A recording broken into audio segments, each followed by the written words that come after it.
सावित्री देवी हाथ में स्वागत की थाली लिए अपनी दोनों बहुओं का स्वागत करती हैं। अब मेरी दोनों बहुओं जल्दी से इस कलश को पैर से गिराकर अंदर आ जाओ। क्या माँ जी, एक कमरे का घर? आपको पता नहीं है मैं कितने अमीर घर से हूँ और मेरे माँ बाप ने कितना दहेज दिया है। अब मैं ये सारा सामान कहाँ रखूंगी? क्या फर्क पड़ता है देवरानी जी, ससुराल चाहे एक कमरे का हो या 4 कमरों का, रहना तो हम सबको एक साथ मिलकर ही है ना। ओफ, इन गरीब लोगों को कैसे समझ आएगा जिन्होंने पूरी जिंदगी एक कमरे में ही बिता दी हो। खैर रोहन, तुम बेड को कहीं एडजस्ट कर दो, बाकी सब सामान मेरे घर लौटा दो। जब हम बड़ा घर ले लेंगे तब उस सामान को ले लेंगे। सावित्री की छोटी बहू अंकिता उस बेड को एक जगह रखवा लेती है, फिर आराम से उस बेड पर अपने पति के साथ लेट जाती है। तो वहीं दूसरी ओर बड़ी बहू रेखा अपने पति और सास के साथ जमीन पर चटाई बिछाकर लेट जाती है। विनोद जी, माफ करना, मेरा परिवार इतना अमीर नहीं था कि कुछ दे पाए। तो मैं कौन सा अमीर हूँ रेखा, और मुझे सब कुछ अपनी मेहनत से कमाना है, ना कि ससुराल वालों से कुछ लेना है। उन दोनों की बात बेड पर सो रहे अंकिता और रोहन सुन लेते हैं। अंकिता मुंह बनाते हुए कहती है, हा, आए बड़े हमें सुनाने वाले। भूलो मत जेठ जी कि आप बेरोजगार हो, इसलिए बड़े होकर भी जमीन पर सो रहे हो। अरे छोटी बहू, तू क्यों गुस्सा होती है, वो तो बस ऐसे ही बोल रहा था। रहने दो माँ, मैं सब जानता हूँ भैया का क्या मतलब था। ऐसे ही कुछ दिन बीत जाते हैं। अब जहाँ देवर और देवरानी बिस्तर पर सोते, तो वहीं जेठ और जेठानी नीचे जमीन पर चटाई लगाकर सोते हैं। कुछ दिनों बाद बरसात का मौसम शुरू हो जाता है और उनकी छत टपकना शुरू हो जाती है। उफ, ये सब आखिर क्या है रौनक, तुम्हारे घर की छत टपक रही है। बहू, तुझे बताया था ना मैंने, हमारा घर बहुत पुराना है, इसलिए अक्सर बरसात में ये ऐसे ही टपकती रहती है। माँ जी, मेरी तरफ की चटाई भी गीली हो गई, ऐसे में ठीक से सो नहीं पाएंगे। बहू, तू मेरी तरफ आकर सो जा, इस तरफ सूखा है। वाह माँ जी, अपनी गरीब बहू पर बड़ा प्यार आ रहा है और अमीर बहू से इतनी नफरत, जबकि हम सब एक ही कमरे में रहते हैं, फिर भी इतनी नफरत। तुम बेड पर सोई हो इसलिए कह रही हूँ इसे छोटी बहू। ठीक है, सुनो जी, कल सुबह होते ही तुम अपनी तरफ की छत और दीवार पक्की करवा लेना। जैसे तैसे वो लोग सो जाते हैं, लेकिन अगली सुबह अंकिता अपनी तरफ की दीवार और छत ठीक करवा लेती है, साथ ही उसमें रंग भी करवा देती है। छोटी बहू, अगर तू काम करवा ही रही थी तो पूरी छत की मरम्मत करवा लेती। पैसे कोई पेड़ पर नहीं उगते, मेरा पति सारा दिन मेहनत करे और मैं उनके पैसे तुम लोगों पर बहा दूं। रहने दीजिए माँ जी, आप इसे कुछ मत बोला करो। देवरानी जी की बातों से साफ साफ पता चलता है कि इसे हम गरीबों से सख्त नफरत है। अगले दिन फिर से बारिश शुरू हो गई और रात में अंकिता तो आराम से बिस्तर पर सोई, लेकिन गरीब जेठानी की तरफ छत टपकने की वजह से वो ठीक से सो नहीं पाई। सुनिए जी, छत टपकने के कारण ज्यादा पानी हमारी तरफ आ रहा है, ऐसे तो हम सो नहीं पाएंगे। तुम चिंता मत करो, मैं कल कोई जुगाड़ करता हूँ। अगली सुबह अंकिता अपनी गरीब जेठानी का मजाक उड़ाती है। गरीब जेठानी जी, लगता है आप ज्यादा ही दुखी हैं। आंखें कैसी लाल हो रखी हैं? लगता है सारी रात सो नहीं पाई। वैसे कल रात मैं भी ठीक से सो नहीं पाई, वो क्या है ना, गर्मी ज्यादा लग रही थी। खैर कोई नहीं, मुझे तो एक फोन घुमाना है, फिर मेरे माँ बाप एक इशारे पर मेरे लिए एसी भिजवा देंगे। अंकिता ऐसा ही करती है, अपनी माँ से फोन करके वो अपने घर पर एसी लगवा लेती है, लेकिन एक ही कमरे में एसी लगने की वजह से उसकी हवा सभी को मिल रही थी, यहाँ तक कि उस गरीब जेठानी को भी, और ये बात अंकिता को हजम नहीं होती। एसी मैंने अपने लिए लगवाया रौनक, ना कि उस गरीब जेठानी के लिए, वो मुफ्त में ही हवा खा रही है। तो तुम बताओ डार्लिंग, तुम क्या चाहती हो? कुछ पर्दे ले आओ और उसे कमरे के बीच में लगा दो, ताकि एसी की हवा उस तरफ ना जा पाए। अंकिता अपनी गरीब जेठानी से इस हद तक नफरत करती थी कि वो उसे एसी की हवा भी लगने देना नहीं चाहती थी। गरीब बहू सारा दिन काम करती, लेकिन फिर रात को वो गर्मी या बारिश की वजह से ठीक से सो नहीं पाती।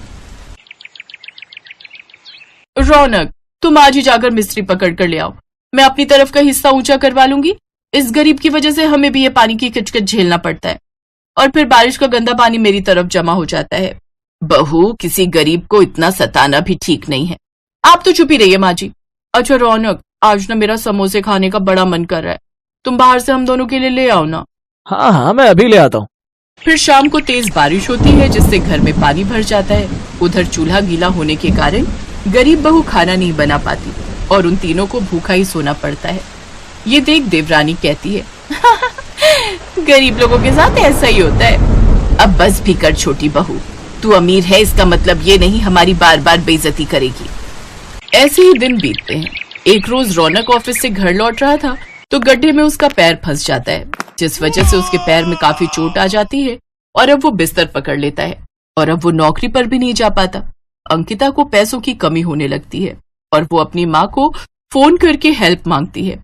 माँ देख लो अगर कुछ हेल्प हो जाए। बेटी मैंने तो तुझे पहले ही उस गरीब से शादी करने के लिए मना किया था, लेकिन तू ही नहीं मानी। लेकिन इन सब के बावजूद भी हमने तेरी बहुत मदद की, लेकिन अब और नहीं कर सकते। तेरे पापा को काम में बहुत बड़ा नुकसान हुआ है, जिस वजह से अब कंपनी बंद होने की कगार पर है। लेकिन माँ, इस वक्त मुझे आपकी जरूरत है, इनकी नौकरी चली गई है। माफ करना बेटी, लेकिन मैं तुम्हारी अब और हेल्प नहीं कर सकती। इतना कहकर अंकिता की माँ फोन रख देती है। तभी अंकिता का जेठ अशोक खुशी खुशी घर आता है। रेखा, माँ, बहुत बड़ी खुशखबरी है। मुझे एक अच्छी जगह नौकरी मिल गई है और तनख्वाह भी डबल है। अरे वाह, ये तो बहुत ही अच्छी बात है। जीते रहो बेटा, अब हमें किसी के आगे नहीं झुकना पड़ेगा और ना किसी की बातें सुननी पड़ेंगी। ये सुनकर अंकिता को अपनी गलती का एहसास होता है और वो उन सब से माफी मांगती है। मुझे माफ कर दीजिए, मैंने अपनी अमीरी के घमंड में आकर ना जाने आप लोगों को क्या क्या कहा, लेकिन अब मुझे मेरी गलती का एहसास हो गया है। कोई बात नहीं देवरानी जी, एक घर में 4 बर्तन रहेंगे तो खटकेंगे ही। तुम्हें अपनी गलती का एहसास हो गया, यही काफी है। और वैसे भी हम सब एक घर एक कमरे में रहते हैं, तो हमारे बीच कितनी भी दूरियां आए, लेकिन मुसीबत की घड़ी में हमारा सब परिवार एक ही है। और अपने काम नहीं आएंगे तो कौन आएगा। इस तरह पूरा परिवार एक हो जाता है और सारी मुसीबतों का सामना एक साथ करते हैं।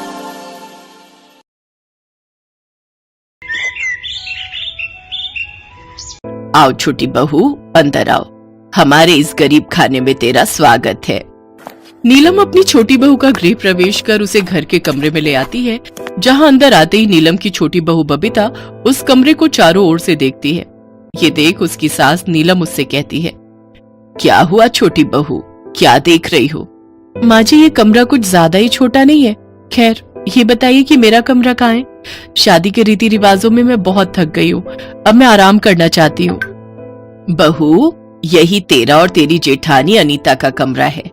तुम दोनों को अब यहीं रहना है। क्या माँ जी, ये आप कैसी बातें कर रही हो? मेरी अभी अभी नई नई शादी हुई है और हम दोनों देवरानी जेठानी एक ही कमरे में कैसे रहेंगी? तुम तो जानती हो बहू, हम लोगों की गरीबी। पूरे घर में यही एक कमरा है, इसलिए जो है उसी में ही गुजारा करना पड़ेगा। मैं तो खुद रसोई में खाट लगाकर सोती हूँ। बबीता मुंह बनाकर बैठ जाती है। शाम को उसकी जेठानी पानी लाकर उसे देती है और कहती है, ये लो बबीता, तुम्हारे लिए पानी, और कुछ चाहिए होगा तो कहना। फिर दोनों देवरानी और जेठानी अपने अपने पतियों के साथ एक ही कमरे में सो जाती हैं। कमरे के एक तरफ के बिस्तर पर जेठ जेठानी तो दूसरी तरफ देवर देवरानी सो जाते हैं। अचानक आधी रात को बबीता को गंदी बदबू आती है और उसकी आंख खुल जाती है। ये गंदी बदबू कहाँ से आ रही है? ऐसा लग रहा है जैसे बिल्ली कमरे में पॉटी करके चली गई हो। वो इधर उधर देखती है, लेकिन उसे कुछ नहीं दिखता।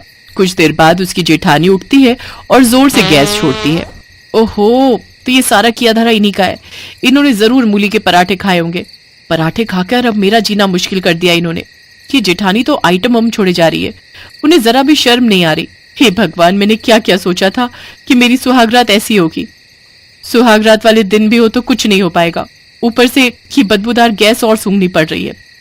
तभी जेठानी की आंख खुल जाती है और वो कहती है, अरे क्या हुआ देवरानी जी, तुम सोई नहीं? आप इतनी जहरीली गैस छोड़ रही हो, भला नींद किसे आएगी? ऊपर से ये मच्छर ये कानों में आकर गीत गुनगुना रहे हैं। तुम तो जानती हो देवरानी जी, मैं प्रेग्नेंट हूँ और ऐसे में गैस होना आम बात है। चलो अब सो जाओ, सुबह जल्दी उठना है। देवरानी अपनी किस्मत को कोसती हुई सो जाती है। अगली सुबह बबीता की मुंह दिखाई की रस्म होती है। मोहल्ले की औरतें आती हैं। बहू तो बिल्कुल चांद का टुकड़ा है। छोटी बहू, अब जैसे बड़ी बहू ने हमें खुशखबरी सुनाई है ना, वैसे तू भी सुना दे। क्या खाक खुशखबरी सुना दूं? शादी के पहले दिन से तो हम दोनों पति पत्नी अपने जेठ जेठानी के कमरे में सो रहे हैं, ऊपर से इन्हें खुशखबरी सुननी है। प्राइवेसी नाम की कोई चीज तो है ही नहीं यहाँ। ऐसे कुछ दिन बीत जाते हैं। एक रोज जेठानी अपनी माँ से फोन पर बात कर रही थी, तो वहीं दूसरी तरफ बबीता भी अपनी बहन से बात कर रही थी। लेकिन एक ही कमरे में होने के कारण दोनों एक दूसरे से फोन पर ठीक से बात नहीं कर पाती। ओफो, क्या मुसीबत है, अब तो फोन पर भी बात नहीं कर सकते। इतनी ही परेशानी हो रही है तो कमरे से बाहर आंगन में जाकर बात कर लो। मैं क्यों जाऊं आंगन में, आप जाकर बात कर लो बाहर धूप में खड़े होकर। ओफो, तुमसे तो बहस करना ही बेकार है। ये कहकर जेठानी रसोई में खाना बनाने चली जाती है और फिर जब वो वापस आती है तो देखती है कमरा पूरी तरह बिखरा पड़ा है। सारा सामान यहाँ वहाँ पड़ा हुआ है। देवरानी जी, ये क्या है? आपने सारा कमरा फैला दिया और ये गीला तौलिया मेरे बेड पर ही डाल दिया, और ये कपड़े इस तरह क्यों रखे हुए हैं? जेठानी जी भूलिए मत, ये सिर्फ आपका कमरा ही नहीं बल्कि मेरा कमरा भी है, और मुझे अपने कमरे में कैसे रहना है इसके लिए किसी की परमिशन की जरूरत नहीं है। इसके बाद गर्भावस्था में भी जेठानी सारे कमरे को अकेले ही साफ करती है।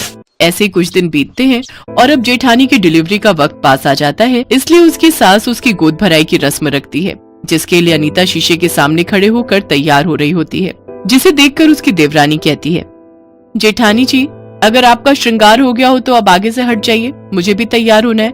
गोद भराई मेरी है तो पहले मुझे अच्छे से तैयार होने दो, तुम बाद में हो जाना। ओफो, क्या मुसीबत है, जब से इस घर में आई हूँ तब से कमरा, बाथरूम, यहाँ तक कि शीशा भी एक, हर चीज एक ही एक है। ना जाने कब तक मुझे हर चीज के लिए ये कॉम्प्रोमाइज करना पड़ेगा। हाँ तो मैं कौन सा चैन से जी रही हूँ? पहले मैं कितने आराम से अपने कमरे में रहती थी, लेकिन जब से तुम आई हो मेरे कमरे का तो हुलिया ही बिगड़ गया है। सारा दिन गंदा करके रखती हो, रहती तुम भी हो लेकिन सफाई अकेली मैं ही करती हूँ। अच्छा, तो ये क्या सिर्फ आपका ही कमरा है? अरे मेरा भी इस पर उतना ही हक है जितना आपका। बातों ही बातों में दोनों की बहसबाजी इतनी बढ़ जाती है कि दोनों के बीच झगड़ा शुरू हो जाता है, और इन सब के चलते अनीता को गलती से धक्का लग जाता है, जिसमें वो पेट के बल गिरने ही वाली होती है कि तभी उसका पति नरेश आ जाता है और वो उसे संभाल लेता है। भगवान का लाख लाख शुक्र है जो तुम गिरने से बच गई, नहीं तो आज अनर्थ ही हो जाता। अगर अभी मेरा बेटा यहाँ नहीं आया होता तो चोट लगने के कारण इस नन्ही सी जान को कुछ भी हो सकता था। अरे तुम दोनों को अपना ना सही, आने वाले इस बच्चे के बारे में तो सोचना चाहिए था। मैं मानती हूँ कि एक कमरा होने के कारण तुम्हें ये सब परेशानियां हो रही हैं, लेकिन इसका मतलब ये नहीं कि तुम हाथापाई पर उतर आओ। कम से कम तुम लोगों को इतना तो समझना चाहिए कि अभी हम लोग गरीब हैं और अभी कमरा ले नहीं सकते, लेकिन मेरे दोनों बेटे सारा दिन मेहनत तो कर रहे हैं, धीरे धीरे वो कमरा ले लेंगे। हमें माफ कर दीजिए माँ जी, हमसे गलती हो गई, अब हम ऐसा नहीं करेंगे। हाँ माँ जी। तभी बड़ा बेटा नरेश कहता है, आप सब चिंता मत कीजिए, हमने जमीन खरीद ली है और बहुत जल्द उसमें 3 कमरे भी बनवा देंगे। हाँ, हमने सोचा था घर बनने के बाद आप तीनों को सरप्राइज देंगे। आप लोग चिंता ना करें, अब हमारी परेशानी बहुत जल्द खत्म हो जाएगी। ये सुनकर तीनों सास बहू बहुत खुश होती हैं। अब दोनों देवरानी जेठानी एक दूसरे के साथ घुलना मिलना शुरू कर देती हैं और उनके बीच एक कमरे को लेकर लड़ाई भी खत्म हो जाती है। कुछ दिन बाद उनका घर भी बनकर तैयार हो जाता है और वो सब अलग अलग कमरे में खुशी खुशी रहने लगते हैं।